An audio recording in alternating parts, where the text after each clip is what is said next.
Sarkaal Sacuudi ah ayaa yidhi Maraykanku wuu naga tagay, wuxuuna u wareejiyay nidaamkiisa difaaca hawada si uu u ilaaliyo Israa'iil.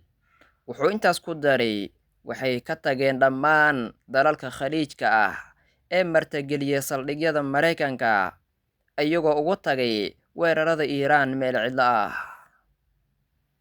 Dalalka Jarmalka, Jamhuuriyadda Jeega iyo dowlado kale ayaa qiimeynaya fursado ka baxsan safarada cirka si ay muwaadiniintooda ugu daadgureeyaan dalalka ku lug yeeshay colaadda sii fidaysa ee Maraykanka, Israa'iil iyo Iiraan, maadaama hawada dalalka qaarkood weli xiran tahay.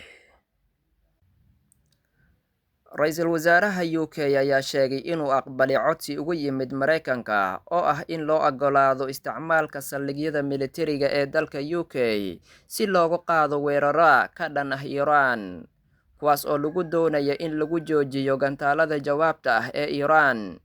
UK hore ayay u diiday oggolaanshaha sababo la xiriira cabsi, balse hadda waxay u muuqataa in lagu qasbayo. Waad ku mahadsan tahay daawashada muuqaalkan. Anigu waxaan ahay Maxamuud Sheekh Moxamed. Fadlan haddii aad muuqaalkan ka heshay, like noo saar, oona la wadaag asxaabtaada.